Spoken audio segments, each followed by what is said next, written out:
30 ನಿಮಿಷ 30 ಸುದ್ದಿಗೆ ಸ್ವಾಗತ. ನಾನು ಪೃಥ್ವಿರಾಜ್ ಹಾನಹಳ್ಳಿ. 30 ನಿಮಿಷ 30 ಸುದ್ದಿಯಲ್ಲಿ ಬೆಳಗ್ಗೆಯಿಂದ ಆಗಿರುವಂತ ಬೆಳವಣಿಗೆಗಳ ಕಂಪ್ಲೀಟ್ ಮಾಹಿತಿಯನ್ನ ನಿಮ್ಮ ಮುಂದೆ ಇಡ್ತಾ ಹೋಗ್ತೀನಿ, ಒಂದೊಂದಾಗಿ ನೋಡ್ತಾ ಹೋಗೋಣ. ಬಿಜೆಪಿ ಜೊತೆ ಮೈತ್ರಿ ಮಾಡಿಕೊಳ್ಳಲ್ಲ ಅಂತ ದೇವೇಗೌಡರು ಮೇಲೆ ಹಾಣೆ ಮಾಡ್ಲಿ ಅಂತ ಹೇಳಿದ್ದಂತ ಸಿದ್ದರಾಮಯ್ಯ ವಿರುದ್ಧ ಮಾಜಿ ಸಿಎಂ ಎಚ್ಡಿಕೆ ತೀವ್ರ ಆಕ್ರೋಶ ವ್ಯಕ್ತಪಡಿಸಿದ್ದಾರೆ.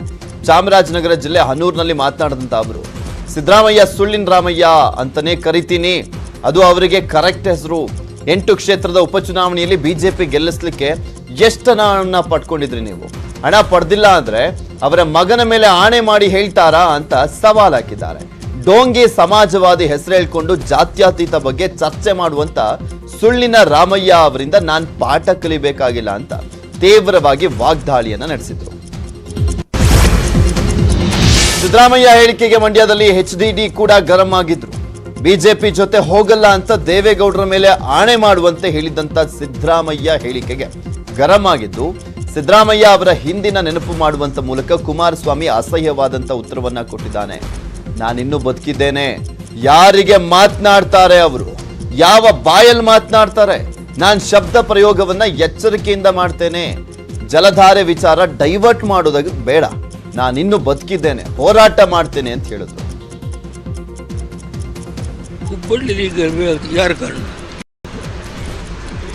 ಯಾರ ಕಾರಣ ಅಂದರೆ ಇವರಿಬ್ಬರು ಕಾರಣ. ಅದ್ರ ಬಗ್ಗೆ ಸಾಕಷ್ಟು ಮಾತಾಡಬಲ್ಲ. ಇದು ಮತ್ತೆ ಶುರುವಾಯಿತು ಕಾಂಗ್ರೆಸ್ ಬಿಜೆಪಿ ಈ ರಾಜ್ಯದಲ್ಲಿ. ಆ ಮಕ್ಕಳು ಆ ಬಟ್ಟೆ ಹಾಕೊಂಡು ಇವತ್ತು ಹೊಸದಾಗಿ ಶುರು ಮಾಡಿದ್ದಾರೆ. ಇದಕ್ಕೆ ಯಾರು ಕಾರಣ? ಅದರಿಂದ ಈ ವಿಷಯದ ಬಗ್ಗೆ ನಾನು ಕಾವೇರಿ ಡೈವರ್ಟ್ ಮಾಡೋದು. ಚಾಮರಾಜನಗರ ಜಿಲ್ಲೆ ಹನೂರಿನಲ್ಲಿ ಮಾತನಾಡಿದಂತ ಮಾಜಿ ಸಿಎಂ ಎಚ್ಡಿಕೆ ಮತ್ತೆ ಮಾಜಿ ಸಚಿವ ಈಶ್ವರಪ್ಪ ಪರ ಬ್ಯಾಟ್ ಬೀಸಿದ್ದಾರೆ. ಸಂತೋಷ್ ಪಾಟೀಲ್ ಸಾವಿಗೆ ಈಶ್ವರಪ್ಪ ಹೇಗೆ ಕಾರಣರಾಗ್ತಾರೆ? ಡೆತ್ ಬರವಣಿಗೆಯಲ್ಲಿ ಇಲ್ಲ, ವಾಟ್ಸಪ್ ನಲ್ಲಿ ಹಾಕಿದ್ದಾರೆ. ನಾನು ಈಶ್ವರಪ್ಪನವರನ್ನ ವಹಿಸ್ಕೊಳ್ತಾ ಇಲ್ಲ. ಸರ್ಕಾರದ ಕಾರ್ಯಸೂಚಿ ಇಲ್ಲದೆ ಗುತ್ತಿಗೆದಾರ ಕೆಲಸ ಮಾಡ್ಲಿಕ್ಕೆ ಸಾಧ್ಯನಾ? 13 ಜನ ಕೆಲಸ ಮಾಡಿದ್ದಾರಲ್ಲ, ಅವ್ರೇನಾದ್ರೂ ಹಿಂಸೆ ಕೊಟ್ಟಿದ್ರ? ಚೆಕ್ ಮಾಡಿ ತನಿಖೆ ನಡೆಸಲಿ. ಪರ್ಸೆಂಟೇಜ್ ಇರುವಂತದ್ದು ಸತ್ಯ, ಎಷ್ಟು ರೇಂಜ್ ಅಂತ ನಂಗೆ ಗೊತ್ತಿಲ್ಲ. ವರ್ಕ್ ಆರ್ಡರ್ ಇಲ್ಲದೆ ಬಸವರಾಜ ಬೊಮ್ಮಾಯಿ ಕೂಡ ಕೊಡ್ಲಿಕ್ಕೆ ಆಗಲ್ಲ, ಇನ್ನು ಈಶ್ವರಪ್ಪ ಹೇಗೆ ಕೊಡ್ತಾರೆ ಅಂತ ಪ್ರಶ್ನೆ ಮಾಡಿದ್ರು. ಹುಬ್ಬಳ್ಳಿ ಗಲಭೆ ವೇಳೆ ಕಲ್ಲು ತೂರಾಟ ನಡೆಸ್ತಾ ಇದ್ದಂತವರ ಮೇಲೆ ಪೊಲೀಸರು ಲಾಠಿ ಬೀಸಿದ್ದಂತ ಮತ್ತೊಂದು ವಿಡಿಯೋ ರಿಲೀಸ್ ಆಗಿದೆ. ಏಪ್ರಿಲ್ 16 ರಾತ್ರಿ ಒಮ್ಮೆಲೆ ಸಾವಿರಾರು ಜನ ಜಮಾಯಿಸಿ ಉದ್ವಿಗ್ನ ಪರಿಸ್ಥಿತಿ ಉಂಟು ಮಾಡಿದಾಗ ಪೊಲೀಸರು ಲಾಠಿ ಚಾರ್ಜ್ ನಡೆಸಿದ್ದಾರೆ.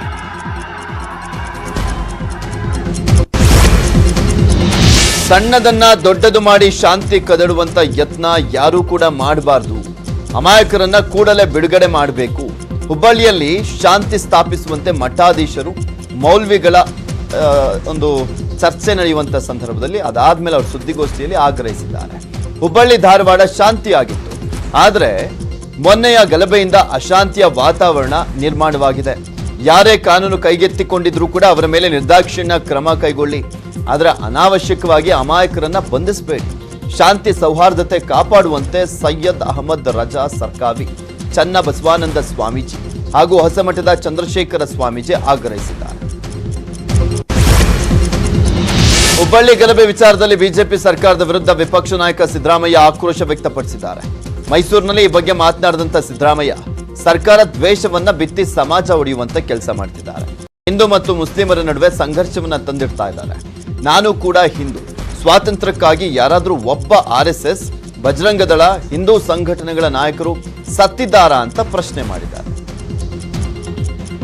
ಬಿಜೆಪಿ ಅಂತ ಕೋಮುವಾದಿ ಭ್ರಷ್ಟ ಸರ್ಕಾರವನ್ನ ನನ್ನ ರಾಜಕೀಯ ಜೀವನದಲ್ಲಿ ನೋಡಿರಲಿಲ್ಲ. ಮಸೀದಿಗಳಲ್ಲಿನ ಮೈಕ್ಗಳ ತೆರವಿಗೆ ಶ್ರೀರಾಮ ಸೇನೆ ಮುಖ್ಯಸ್ಥ ಮುತಾಲಿಕ್ ಡೆಡ್ಲೈನ್ ಕೊಟ್ಟಿದ್ದಾರೆ. ಮಸೀದಿಗಳಲ್ಲಿ ಹಾಕಿರುವಂತ ಮೈಕ್ಗಳಿಂದ ತೊಂದರೆ ಆಗ್ತಾ ಇದೆ. ಹೀಗಾಗಿ ಹೈಕೋರ್ಟ್ ಆದೇಶವನ್ನ ಸರ್ಕಾರ ಕಟ್ಟುನಿಟ್ಟಾಗಿ ಜಾರಿಗೊಳಿಸಬೇಕು. ಇಲ್ದಿದ್ರೆ ಮೇ 9ರಿಂದ ದೇವಸ್ಥಾನಗಳಲ್ಲಿ ಮೈಕ್ ಹಾಕಿ ಓಂಕಾರ ಭಜನೆ ಮಾಡ್ತೇವೆ, ನಮ್ಮನ್ನ ತಡಿಬೇಕು ಅಂದ್ರೆ ಮೊದಲು ಮಸೀದಿಗಳ ಮೇಲಿರುವಂತ ಮೈಕ್ಗಳನ್ನ ತೆಗಿಬೇಕು ಅಂತ ಸರ್ಕಾರಕ್ಕೆ ಎಚ್ಚರಿಕೆ ಕೊಟ್ಟಿದ್ದಾರೆ.